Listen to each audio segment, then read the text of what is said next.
Ever since the NFL draft ended and all through training camp, the hottest topic in the NFL has been Shedeur Sanders.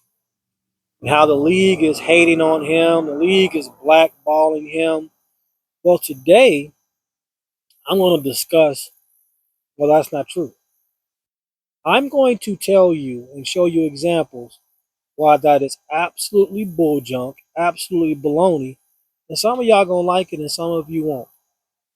This is going to be a totally different episode of Sats and Success because typically on this channel we talk about spiritual, mental, physical, and financial health.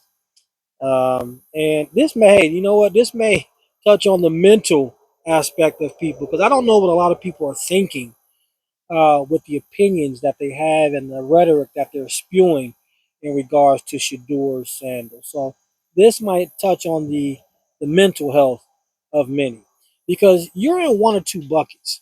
All right. Your bucket one are a lot of people who watch football for a long time 10, 15, 20, 25 years. They played a little football back in the day and they think they know football. Bucket two are people who play football at a high level, know football. They know it. But for whatever reason, they don't want to be on Prime's bad side. So they ain't going to tell the truth about what they see. I'm going to tell you the truth. I don't have a relationship with Prime Time. That's my guy. I love Beyond. But I'm going to tell you the truth about what I see because I don't have any recourse of backlash or anything of that nature. And again, some of you guys gonna like it, some of you don't. And this is a debate. And I'm hoping that I get a ton of comments in the comments section because I'm gonna tell you why all of this rhetoric, all this nonsense that's being spewed is false. First thing is this. I've seen a lot of YouTubers post content about this prime equity clause as a reason to why the NFL is hating on Shedeur Sanders. Cut it out, man. That ain't got nothing to do with nothing.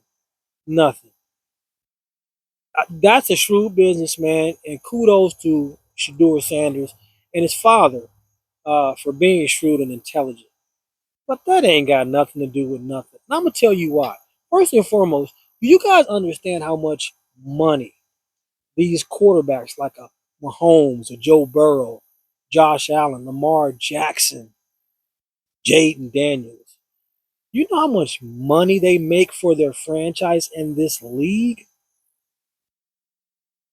Oh man. You would have a point in regards to this prime equity clause that was built into his contract if he got drafted by any other team than the Cleveland Browns. The Cleveland Browns is the only first team, not the only now, but the first team ever in the history of the NFL to give a player a fully guaranteed contract.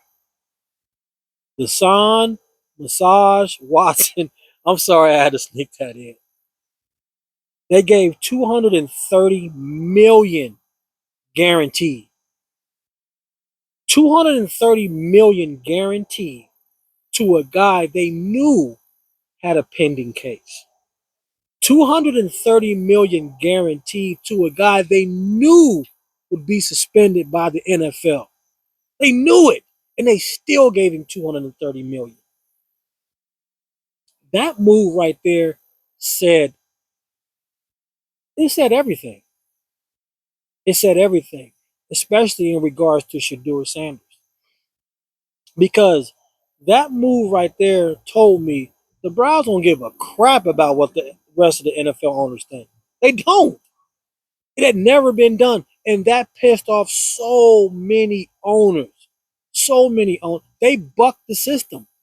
They totally bucked the system. So again, if Shedeur had gotten drafted by any other team, you, ma'am, you, sir, who thinks that this prime equity clause was part of this conspiracy, I'd say I'd entertain it. But he got drafted to the one team in the NFL who don't give a crap about what the rest of the NFL thinks. They were and are going to do what is necessary to solidify their quarterback position to get them over the hump. Okay? Please understand that. The second reason why this whole they blackballing Shedeur, the NFL hates Shedeur, is this. I've played with some great college football players whose game never translated to the next level. Guys, there are a lot of great college players whose game will never translate to the next level. I played with, and this ain't even arguably, I played with the greatest linebacking crew in college football history. You name me a better linebacking crew than John Holisack, Dana Howard, Kevin Hardy, and Simeon Rice. Name me one. I'll wait. I'll wait. You're not. You're absolutely not. That was the greatest linebacking crew in the history of college football. And the one that led that charge, the leader of the clique, Dana Howard, my man. What's up, Buffalo? Shout out to you, man. Big Dane was a first team All Big Ten, All American, Butkus Award winner. For the Butkus Award is the greatest linebacker in the country. We had our school, we had a back-to-back Butkus Award winners. We had Dana Howard and Kevin Hart, back-to-back Butkus Award winners. Okay, but Big Dane was the epitome of a college line. He was the epitome of a linebacker. Just mean, nasty, man. Um, he was a dog. He was an absolute dog. He got drafted. Heck, I think it might have been fourth or fifth round, around the time where Shedeur Sanders got drafted to the Dallas Cowboys. But his game never translated to the NFL level. Best college linebacker I ever seen. All right, and I seen four of them. Four. He was the best out of them, but his game never translated to the next level. Hardy's game translated to the next level. Simeon, they were the number 2 and 3 picks in the 95 draft. Keyshawn Johnson was the first overall pick by the Jets. All right. It's okay. Shedeur Sanders was a really, really good college quarterback. A really good college quarterback. Really good. But did his game translate to the next level? Not the stuff that I saw from him last year, which is my third point. I saw a lot of things that I told people all last year. I'm like, his game is not going to translate to the NFL right now. Right now, okay. Um, I saw him a lot of times when most quarterbacks are taught and trained to step up in the pocket. I saw him break the pocket when he didn't have to. I saw Shedeur Sanders, and I saw it in this last preseason game, break clean pockets. All right. The quarterback is taught, whether it's a 3-step drop, 5-step drop. Well, a lot of these quarterbacks playing the shotgun, but back in my day, 3, 5, 7-step drop, get rid of the ball. If you have to hold the ball for a second because you're on to your second, third, fourth read, you're stepping up in the pocket. He would often break the pocket out to his right, out to his left, and then it makes the lineman look bad because the lineman has done their job, and he would take a lot of bad sacks. He was the guy that didn't know when the rep was over. Guys, sometimes the defense just wins. Sometimes the defense calls the perfect play for whatever the offensive play that you called. They got you, throw the ball away, live to play another rep.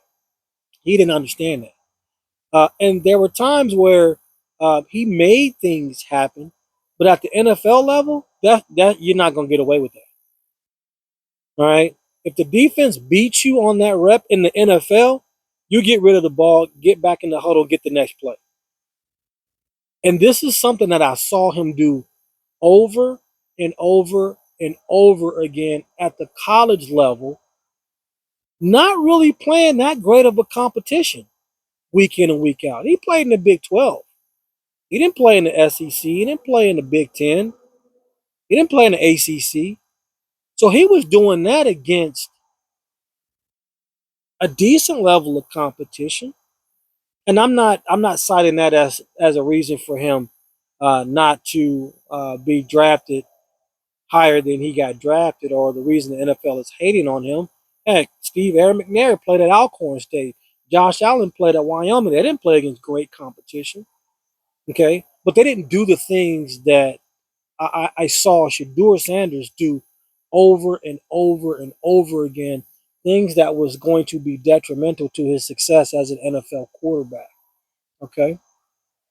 Here's the last thing I'm going to leave you with. For all you people that think that the NFL is hating on Shedeur Sanders and Shedeur Sanders is being blackballed, yada, yada, yada. Let me tell you something about the NFL and their evaluation of quarterbacks. The NFL and their track record for evaluating quarterback stinks. They're horrible. The one position that the NFL cannot evaluate correctly and properly is the quarterback position. You think that all of these first round busts were actually bust? They weren't. Tim Couch, Achilles Smith, Jamarcus Russell, Ryan Leaf. I can go on and on and on. You think that each and every one of these guys that got drafted in the first round in the NFL were all bust? They're not. How did they miss on the arguably the greatest quarterback of all time? How did they miss on Tom Brady? How'd he go in what, the sixth round? You think the NFL really understands the quarterback position? They don't. They absolutely don't. And for the first time, probably in the history of the draft, they got it right because Shedeur Sanders was not a first round talent. He wasn't a second round talent. And yet again, well, actually, they didn't get it right because they had him projected in the first round. So they got it wrong once again. It was the league and the scouts of the teams that got it right for the first time. Because again, the scouts and people who evaluated, they got it wrong. Now, some of this was his own doing too, because the reports were that, he didn't do well in the interview process. I think he came in with this entitlement mentality to some of the teams that he was being interviewed, and that was one of the things that dinged him. All right, you hadn't proven anything yet on that level. How dare you walk into an interview with this entitlement mentality? So some of that was on himself. Okay, but this whole narrative that the NFL hates him, the NFL is blackballing him, it's not true, man. It's totally not true. And the best thing that could have happened to Shedeur Sanders happened. He ought to be thanking God he didn't get drafted in the first round because he's not a first round talent. They would have put him out there on the field, and you guys would have seen what I'm seeing, what people at a high level who knows football already knows, but won't say. You would have saw it play out, and then he would have been another first round bust. The best thing for him right now is to sit because he's going to put in the work. I believe wholeheartedly Shedeur Sanders will put in the work.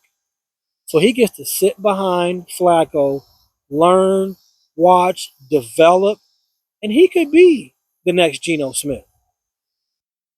He absolutely can be. Now, the other thing that needs to happen for him to have success in the league, he's got to go to a different team. The Cleveland Browns don't have a very good track record of developing quarterbacks. All right. They have a track record of doing anything to get a quarterback, but they don't have a track record of developing said quarterback. So he needs to go somewhere different where he's going to get developed, and that's really the he shouldn't be on the field this year. So the thing for him is the next task for him is to get to a team where there's good quarterback coaches that can develop him. All right. That's all I got for you here on today. Hope you guys are enjoying your holiday weekend. This is a debate. Drop me some comments in the comment section. Let's discuss this. What are your thoughts? What are your opinions? All right. If you're a person that don't know football, I don't want to hear your opinion. I'm sorry.